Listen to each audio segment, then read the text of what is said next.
What's up, everyone? It's Matt Morozic. I figured I'd do a quick video because I get asked this a lot. Which airbrush should I use, or what's a good starting airbrush? And neck deep in trying to finish the Graven Labs Silver Surfer, and I really had to spend some time in the spray booth or in the paint room this morning cleaning. It was a complete wreck. So I spent a good hour and a half, 2 hours cleaning my arsenal. And this is what I use, and these are all different. Now I have multiples of some of these, and I'll tell you why, but I'm going to go through what I use and why I use it and so on. So I'm going to start with the very first airbrush that I bought about 10 years ago. Well, actually the very first one I bought was like 20 years ago as a kid, but I never really used it. But the very first one I used is the Iwata HPCS right here. So these are my Iwatas. I got 4 Iwatas, and I have a bunch of Badger Chromes, and I have 1 Grex. So I'm gonna put these two to the side, and we'll talk about Iwata first, because that's what I used at the very beginning. So I'm gonna go in the order in which I bought them to tell you why. So the first one I bought was this one. This is the Iwata HPCS. This is a great all-around airbrush. When you buy it, I believe it comes with a 0.35 needle tip set. You can change that to a 0.5 needle tip set. And everyone asks me, what needle size do you use? And to be honest, I don't know. It's like whatever's in the gun is what I use. I think most of my needles are 0.35, with the exception of my with the exception of the Iwata HPTH, which has a much bigger needle. But this comes with a 0.35. I believe, like I said, you can change it to a 0.5. The only other airbrush that has a smaller needle size that for Iwata would be one of their microns. And I believe that goes down to a point, I might get this completely wrong, maybe a 0.2, which is super tiny. So those are the guys that are getting their paints down, basically down to water consistency, and getting super tight, super low air pressure, and going in and like basically hand drawing with an airbrush. I am not nearly that good. There are guys that can do airbrush work that looks like it was drawn with pen and pencil.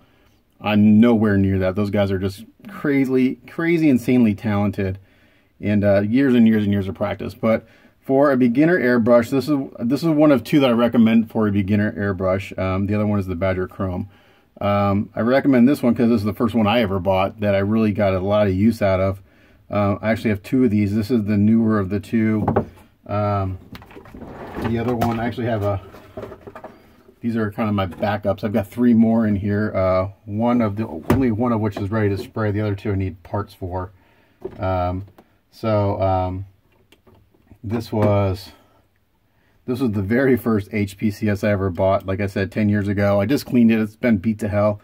I'm really tough on my tools, guys. Like I mean, I use like wrenches to take them apart and stuff. I'm really bad about taking care of my tools. And if you take care of them, they'll last a very long time. I'm just stupid that way. So this is the very first one I bought. And I liked it so much that I ended up getting a second one, and I just kind of used the first one as a backup. You'll see the inside's all scratched up and the nickel plating is gone. I use lacquer thinner to clean all my airbrushes, unless it's a true water-based acrylic. If you use a lacquer thinner, you will get a gummy mess. So don't do that. You'll be killing yourself. You'll spend a lot of time cleaning, which I've done in the past. No fun. So Iwata HPCS was the first one I ever bought. Great all-around airbrush. It's relatively inexpensive. Actually, Hobby Lobby right now has a sale on the Iwatas, and I just bought another Neo because it was like $45, which is like almost half of what it normally is. So Hobby Lobby, I'll post this video today, but the Hobby Lobby by mine has marked down all their Iwata airbrushes. And I think it's just because they don't sell a whole lot. There's too much competition online. And I think if you buy this HPCS online somewhere, it's probably a $130 airbrush, somewhere in there, which I think is a very good price for an airbrush of this quality. It is super easy to take apart and maintain. I'm not going to take it apart because I just got done putting all this shit back together. Easy to take apart, easy to clean. This is one of the first ones I recommend. And people also ask me, what's the first compressor I should get? Again, I would recommend what I got. I went to TCP Global, which is an online source for airbrush, basically anything automotive paint. They have a really great beginner kit. It comes with the airbrush and a compressor, one other just kind of off name. It's like the same compressor that everyone uses and just slaps their own name on it. It's like a $200, $225 kit. Comes with the airbrush compressor and hose, and you can't go wrong with that, man. I use that compressor, that very first compressor I bought back in 2009, 10 years ago. It just, actually I went through two. The first one died after about a year and a half, 2 years. I called them up, and TCP Global mailed me a brand new one, no shipping, nothing, for free. Like 2 years after I bought the first one, and I got it with like in 3 days. And then the second one, like, stopped working, but all of a sudden it started working again. So I had two of them, and they both just died like not too long ago, probably about 6 to 8 months ago. So it lasted me a very long time, and your initial investment isn't that high. So, you know, $225, you can get an air compressor and a really good high quality airbrush. So I recommend the HPCS as a beginner airbrush. The next one I recommend as a beginner airbrush, if you want something that's got a little more control, we're gonna kind of bounce around between the brands, sorry, is the Badger Chrome. Now, I've sprayed several Badgers, like their newest Patriot 105. I am not a fan of that airbrush. I have one. I got it at Wonderfest at one of the painting classes. For the life of me, I can't get it to spray. And you'll find that everyone has their own preferences. Some guys swear by Iwata. Some guys swear by Badger. Some guys swear by Grex. Some guys swear by H&S. So it's whatever works for you and whatever kind of makes you comfortable and gets the results you want. You know, it's kind of like they'll argue which one is better over the better, you know, best. The thing like about the Badger Chrome is that this is a relatively inexpensive airbrush. I think you can find these for about $100 new online. They do sell, what I like, they do sell a 2-needle kit. So you can get it with a 0.35 and a 0.5 needle set. So you get both. And it's a really good deal. And Ken Badger's just a super nice guy, super great customer service. I know him personally, and I consider him a friend. But as far as I'm concerned, of all the Badgers I've sprayed, this is my favorite. I think it's the highest quality. It feels the highest quality, like in your hand. It's got nice weight, good balance. It's got this little kind of finger rest, which a lot of people don't like. I absolutely love this thing because when I airbrush, I tend to grip it really, really hard, and that's just the way I do it. And I get really cramped up, and my thumb will go numb after a day of I can't feel my thumb after spraying for a long time. This kind of helps avoid that. It's just kind of, it seems like a small thing, but I really like this. It kind of just makes it sit in your hand really nicely. The one thing I don't like about it is that it comes with a plastic. Well, I think it comes with a metal cup and also comes with a rubber insert. The rubber insert stays in very well, but you lose quite a bit of volume. And I'm not one of those guys that put 1 or 2 drops of paint in my thing. I mean, I'm filling these suckers up for the most part when I'm doing base coats or clear coats or shading. I'm filling my cup up like all the way. It's rare that I put like 1 or 2 drops in it. That's just not how I work. Some guys, I mean, these guys put 1 drop of paint in and they spray it. It's like, that's not me. I'm filling the fucker up. It does come with a metal cap. These tend to be a little loose. Some fit better than others. This one actually, out of all the caps, this one fits this airbrush the best. So there's a little inconsistency with how those fit, but yeah, it works fine. But I really do like this airbrush. I actually own 1, 2, I have 4 of these. I keep buying them because I like them. I have 2 at my workbench, and that's typically what I use when I'm doing skin tones. And it works really well if you want to get in tight. Very similar to the next one I'm going to go over. It's got a nice trigger stop right here, and they actually have numbers on the side here, or if you actually want to, you can calibrate this thing if you want. There's somewhere that I forget. Oh, there it is. Come from the factory, it comes set up like perfectly, but if you take it all apart and put it back together, you kind of have to recalibrate it, which I never do. But if you want to have a very consistent result, you can there's actually a mark here on this part of the airbrush where you can dial it to 0, set the needle, and then if you want to repeat the same look over and over again, you can actually dial in like, okay, I'm gonna set it to 2, and that's, I know 2 comes back that far, or I want to open, I'm gonna set it to 3, or so you can actually dial in really precisely and you're not guessing. So it's got a nice needle stop back there. What else? It does, if you use multiple brands of airbrushes, you'll need to get either adapters. So like the Badger male end coming out is a different size of the Iwata, so I've bought an adapter for all my chromes so that everything's the same size. You can see I have a quick release on everything. Now these are the off-brand quick releases, which tend to leak air a little bit, but the Iwata ones are crazy expensive. Like one quick release is like $25 or something like that, where you can get the off-brand ones, you can get like 4 for $20. So yeah, they leak air a little bit, but you know, if I bought one for all my airbrushes, I'd have like $300 in quick releases, so I'm not willing to do that. So yeah, so these are the two I recommend for beginners, the Iwata HPCS.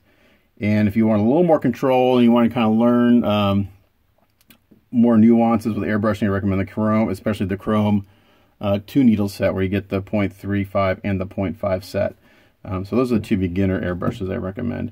My next step up that I got, well, actually it wasn't a step up, it was actually a step backwards, but I bought it because it was recommended to a friend of mine. He uses his just strictly for metallics. And at one point I had an airbrush for only clear coats, one for only metallics, and one for everything else. And you sound, well, that sounds really silly. Well, unless you break your airbrush down between every single color, if you're shooting metallics and then you go shoot like a clear coat or a base coat, I guarantee you're gonna get some metallics in that next color. You just can't get all the paint out unless you completely break it down, go over it very thoroughly, which I just did with all these guys. Go in there with Q-tips and thinner and just get in all the nooks and crannies, you'll get metallic. So he's like, he has a, this is, by the way, this is the Iwata Neo CN. Like I said, I just got this one from Hobby Lobby for like 45 bucks, I think it was. It was like crazy inexpensive. I have another one back in here, but it needs some, so I have 2 of these, but it needs some spare parts. I've lost like a spring or something. Again, this would be even more of an entry level than the HPCS. The one thing I don't like about this is that it tends to need more air pressure, which is really strange to me, because this is a 0.35 needle which comes with it, and I believe you can switch this to a 0.5 if you want, but it needs more air pressure, where I can typically shoot the HPCS or the Chrome around 15 to 20 psi. That's kind of my normal working range. I have to crank this up to 30 to get the same kind of atomization. I don't know what it is about it. There's some mechanism within here where maybe the air pressure drops for some reason, but I'm not sure. But very great, really good beginner airbrush if you want to spend like minimal money and get an Iwata, get the Neo. And again, it's not as, I mean, it's got good trigger movement. It's really simple. Again, really easy to break down and clean. And it does come with 2 cups, which is nice. So it comes with this cup, and then it comes with a, or does it come with 2 cups? Or you have to buy a second cup. You can buy other cups for this. I think you can buy bigger and smaller cups. I believe this is the medium cup, which I think is 10 mils, maybe 10 mils. I forget the volume. So yeah, I can switch out the cups on that, which is nice. So yeah, that's even more of a beginner airbrush than the CS or the Chrome. Cheaper, a little less expensive. Like I said, they're on sale at Hobby Lobby right now for like 45, 50 bucks. New, they run around 75 or 80, so under 100 bucks, you get yourself an Iwata. Pretty good airbrush. All right, going on to like what I would consider my most, not really high-end airbrush, because I don't have any super high-end airbrushes, is the Iwata HPCS Plus. So basically, they took the HPCS right here, and they added a really nice trigger stop. And I have to take, I'm not taking these apart. I believe the way the tips work are different. One is a auto set. Basically, the tip just kind of rests in there, and as you screw on the front cap, it centers itself and seats itself. The other one, you have to use a wrench, and you have to kind of screw it in or unscrew it to get the tip off, which makes cleaning a little harder. You have the chance of cross-threading the threads, which is a bear. And they also added, similar to the Chrome, they added a little finger rest, which I really like. A lot of guys don't like that. I love it. Tends to make spraying a little less crampy on me. Again, it's got really nice movement to it. The needle stop is real smooth. It's very similar to the Chrome. There's no numbers or anything to tell you where you are. It's just, you just kind of dial it in, kind of figure out, get yourself some test paper and spray it and try it out. So that's HPCS Plus, and I think these run around 100 and, my pricing is probably way off, maybe 160, maybe somewhere in there, 150, $160 for this guy. As far as like the feel of the two, I would say the HPCS does feel a little nicer. I think part of it is the finger rest, and I also think that there's something within the mechanism here, although they're basically similar. It feels a little nicer in your hand. So those are those three. Those are those four kind of traditional style airbrushes. Now the next two are trigger airbrushes, obviously. The first one is the first one I bought, which is a Grex, and I'm not sure the model number on this, guys. You'll have to forgive me. I'll try to remember to put links down below in the description. I bought this from Mark Havocan a couple years ago because he was selling it really cheap. And coming from a background of painting cars, I'm used to a trigger spray. And I really like this airbrush. It sprays beautifully. It comes with two cups. It's got this one, and there's also a much bigger cup. This is a 10 mil, and the other, I think the other one's twice as big at 15, maybe 20 mils. I'm not sure if it's twice as big or just 50% bigger, 15 mils. Again, it's got a nice trigger stop in the back, which I typically don't use these. It's rare that I use the trigger stop. I'm just kind of, because I don't like the idea of not being able to go further if I want to while I'm spraying. It's got a nice grip. You can see it's kind of dirty, even though I just cleaned it with Lacquer Thunder. It's, you know, it's stained with paint and stuff. Again, I had to buy I put a quick release on it. It does come with two needle guards. One is the open, what I call an open face needle guard. Where the hell did this go? I just dropped it. There it is. Right here. So, and it's magnetic, so they just kind of snap on, which is nice. That's great if you want to get in close and you want to have a better view of what you're doing. I typically don't shade with this. This is basically a base coating airbrush. Because I can, you know, I can put the big cup on, put a lot of material in there I can spray, or I'll use it for clear coating. Again, nice airbrush. I'm not sure what these go for. These are probably around 200 bucks, I would guess. Again, I didn't pay that. Maybe they're more than 200, I don't remember. I'll put some links down below to where you can get these. But a good airbrush. I'm glad oh, here it is. This is the TG, and I know this is, it's just the TG, but the number on here is 011113. I'm not sure if that's my serial number or that's part of the model number, but it's a TG. I guess that means trigger. But it feels good in your hand. These are great, man. For a long day of spraying or base coating, these are great. Like, my hand doesn't cramp up at all. So basically, it's like a miniature version of like the big HVLP guns that I used to use for painting cars. So the last airbrush I bought, and I'm going to get another one this year at Wonderfest, and I absolutely love this thing. Right now, this is probably my favorite airbrush just in general. This is the Iwata HPTH. Even though I just cleaned it, there's still schmutz on it. This thing is awesome. I got this from... just totally blew Thomas Grossman. I totally just drew a blank on Thomas's name. Like, holy shit, like, who's that guy? Thomas Grossman from Tag Team Hobbies. I sent him a message like, hey man, I want to get another HPTH. I love this thing. Can't remember what I paid for it. They're not cheap, but this is even a better version of the Grex. This is really truly an HVLP gun. If you don't know what HVLP means, it means high volume, low pressure. Meaning that it puts out a lot of material at a lower pressure. That refers to the guns you use for painting cars and stuff. But this is truly a mini version of that. Feels good in the hand. It's got this handle on there. Oops, as I drop it. Again, it's got the needle stop back here, which I never use because I'm typically using this for clear coat or base coat. So I'm like, like wide open. Great. Now this has a fan tip, which is beautiful. So it sprays like this instead of a circle. This sprays a circle like most other airbrushes. This sprays a fan, so great coverage. Goes on super smooth. I absolutely love it.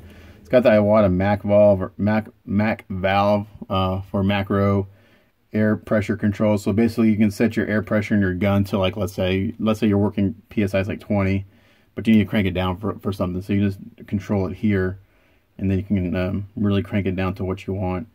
I don't use that too often. On the Microns, they have that, and the guys that use the Microns a lot, they're constantly like dicking with this thing and dialing it in. I mean, they spend more time dialing in their airbrush than they do spraying paint. I'm the exact opposite. I spend more time spraying paint than dialing in my airbrush. I think this has a 0.5 needle. It's a pretty big needle. This sprays my automotive clear coat perfectly. It'll spray the 2K primer really nicely. I even bought some automotive lacquer primer, which is fairly thick stuff. It goes through it really well. Absolutely love this. So I'm getting another one this year at Wonderfest just because I love it so much to have a second as a backup. I think what I'll do is I'll dedicate one to clear coats and then one to base coats. As I mentioned in a lot of my videos, my main problem is dirt in my paint. And there's just unless you're in a clean room or in a commercial grade spray room, you're going to get dirt. Even guys that spray, have commercial grade paint rooms, they get dirt in their paint. It's more obvious on our stuff because it's smaller, so it shows up more. So if I have a dedicated one to clear coat, then I know I'm not going to get it contaminated with any of their colors or anything like that. I will say one thing about these two guys, that these are a bitch to clean. It's because to break these down is some work. The mechanism is much more complicated than just these guys. A lot more moving parts. These are basically built exactly the same, so I'll just go over that water.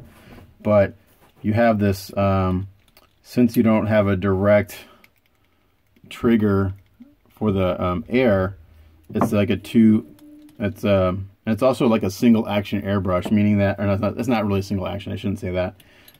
But when you pull the trigger, you're spraying fluid. On any airbrush like this, you can push the trigger, you'll get air, and then you only get paint when you start to pull it back. This, as soon as you start to pull the trigger, you're getting material, so you can't like blow your part off with your airbrush because you're in spray paint. But to take these apart is a nightmare. Part of the reason the cleaning them is so hard is because you have to, there's a very deep well right here between the cup and the inside of the airbrush, so getting down there is a real pain in the ass. I use Q-tips and all sorts of shit, but only good way to clean these is to take them completely apart. That's on there pretty good because I just cleaned it, but they're hard to clean. And I clean them. I'll do a complete breakdown usually after every project. But I really needed to clean these. They haven't had a really good cleaning in a while. So, yeah. So this is right now my favorite airbrush is the Iwata HPTH. I love this thing. I wouldn't recommend. You can't use this for like detail work or anything. This is strictly meant for base coating, clear coating, priming, stuff like that. You can get a round tip. I'm not sure if I have a round tip. I think it just came with the 2 fan tips. Can't remember. I don't remember. I just whatever came in the airbrush was what I have in here is what I use. Now with the Grex, you can dial this down and use this for detail painting because it sprays a circle, so you can really dial this down, change out the needle and stuff. I was gonna say something about. Hey, I want to turn that down a little bit, buddy. What was I gonna say? What was I gonna say? Circle, fan tip. Yeah, you're spraying material as soon as you pull the trigger. Yeah. So as far as the beginning airbrush, I would recommend it's a very, very beginner airbrush that I want this Neos CN, very beginner airbrush. I personally would spend a little more money and get either the HPCS or the Badger Chrome. Again, I love these airbrushes. These are my workhorses. I use these for like, I would say 70% of what I do. I'll do a lot of shading with both of these guys. If I want to do even a little tighter detailing or shading, I'll use the HPCS Plus. And then these guys are really strictly base coating, clear coating, top coating, priming and stuff like that, because they put a lot of volume and they can hold a lot of volume in the cup. So that's what I recommend. So hope you find that video useful. I'm not going to do a breakdown video of how to clean them. I could have done that. It would have been like a 2-hour video. I just got done cleaning them, but there's a bunch of videos online that show you how to clean an airbrush and stuff, and it's very not very exciting. It's really tedious, but there you go. Hope you find that helpful, and thanks for watching. Catch you guys next time. Bye.